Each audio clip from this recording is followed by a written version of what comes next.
a shocking Ninjas in Pyjamas transfer story, and some big major news are just a couple of the stories that we have to talk to you about on this week's episode of HLTV Peek. My name is King Demps. I'm about to bring you the news. What more could you ask for? In by far the biggest transfer news that we have to talk to you about this week, HLTV has signed for Ninjas in Pyjamas. Plopski is the man who will be making way for the Finnish IGL, who will also be taking over leadership duties from Hampus.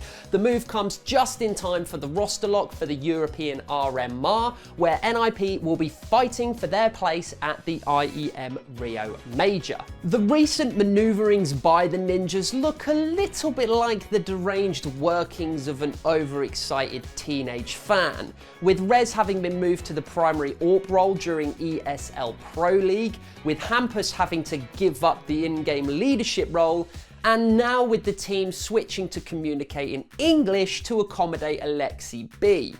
Despite the fact that Brolan apparently doesn't like the move to international teams. NIP's Chief Operating Officer Jonas Kalk Gunderson gave a little bit of insight onto the move, referencing signs of stagnation as the reason for making what he called a larger move than usual. It remains to be seen whether or not this move will actually improve NIP's fortunes, but one thing is for sure, it's definitely a larger move than usual. We'll hit the rest of the transfer stories in rapid-fire fashion, starting with szejn, who has left Mouse NXT following the expiry of his contract. That ends a fruitful 16-month partnership, which saw the team win 4 consecutive Academy League trophies. Croatian AWPer DEPRESHN has left Fnatic Rising after a little over a month with the Academy squad, during which time they won Season 5 of the WePlay Academy League. And finally, Dutchman and AWPer Crucial has been benched by Endpoint, ending a 2.5-year stint with the team. Whilst a replacement has not yet been officially announced, the squad did play with ex-Ago and Mouse NXT player MHL during the recent ESL Rotterdam Open qualifiers, where the team lost in the round of 32. Next, we'll move on to talk about some event news, and the biggest event going on right now is ESL Pro League, with Group B of the Pro League finishing on Sunday. By far the biggest story coming out of Group B was the imperious performance of G2, who overcame doubts looming over their performances and particularly the fragging of their in-game leader HooXi to cruise through the group without dropping a single map. Bot HooXi? No. Giga Chad HooXi. All jokes aside, the Danish IGL posted some much improved showings when compared to the Blast Premier full groups. During Blast, HooXi posted not one single positive map, whereas 6 of his 10 maps here at EPL were rated 1.02 or higher. The rest of the star names on that G2 squad, Nico, Hunter and Monasi, all also performed firing on all cylinders, with all 3 of those players within the top 7 rated at the event so far. Current reigning major champions FaZe also progressed through Group B in 2nd place. They beat the rest of the group comfortably, but fell to eventual group winners G2. Whilst a convincing 0-2 loss against G2 might raise some eyebrows, FaZe never really got out of top gear during this group stage run, and so there's no alarm bells that need to be rung just yet.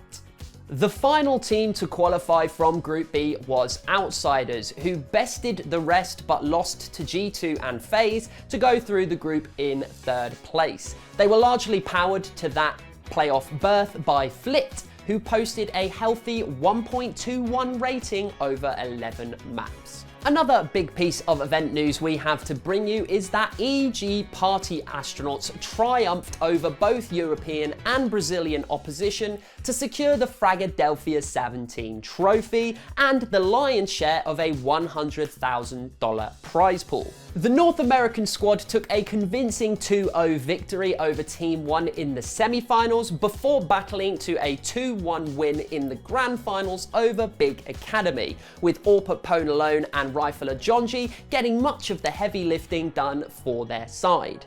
Elsewhere in the event, HooXi's new roster Apex continued their difficult start to life with their new roster, following up their failure to qualify for the RMRs by exiting at the semi-final stage here in Philadelphia. They did manage to beat one of the pre-tournament favourites ATK 2-0 in the semi-finals. However, they also suffered a group stage loss to Squirtle Squad, previously Gaming Gladiators, before being dumped out 1-2 by Big Academy at the semi-final stage.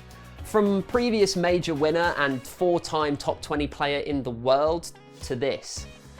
Pretty tough times for HooXi. Elsewhere, Season 2 of ESL's Impact League started this week, the premier women's competition returning for an online double round-robin group stage, which will qualify teams to the LAN finals, which take place in Jönköping later this year. Big names from Europe, North and South America are competing in the league portion, with CLG Red, Nigma Galaxy and Furia FE some of the favourite names to progress in their respective regions. Some major organisations have thrown their hat into the ring for this season of the competition, with Astralis and NIP both putting together new female rosters in the hunt for glory. Some major news dropped this week. Did you see what I did there? As Blast confirmed reports that surfaced a few days prior by confirming the Blast Paris Major, which is set to take place from May 8th to the 21st. The press release also stated that the prize pool will rise to $1.25 million. The news comes following comments from France's President Emmanuel Macron in April, where he stated that he would support the esports scene in the country in the future and that he harboured ambitions to host a CSGO major in France. On Sunday, he actually tweeted a video revealing the major to be hosted in the Accor Arena ahead of Blast's own announcement on the subject. Many in the community had been calling for the Danish-based tournament organiser to host the most prestigious event in CSGO, considering the immense quality of their broadcasts in the past. What are you guys expecting from a CSGO major in France? Let us know your thoughts in the comments. Remember, if you want to stay up to date with everything happening in competitive CSGO, head over to HLTV.org. A recent highlight was the HLTV Confirmed episode with Valde, where the Dane shed some light on his recent move to ENCE, as well as addressing rumours and reports of offers from Astralis and EG. A link to that can be found in the description. Thank you to everybody for watching, and remember to repeat in a week for another episode. Bye for now.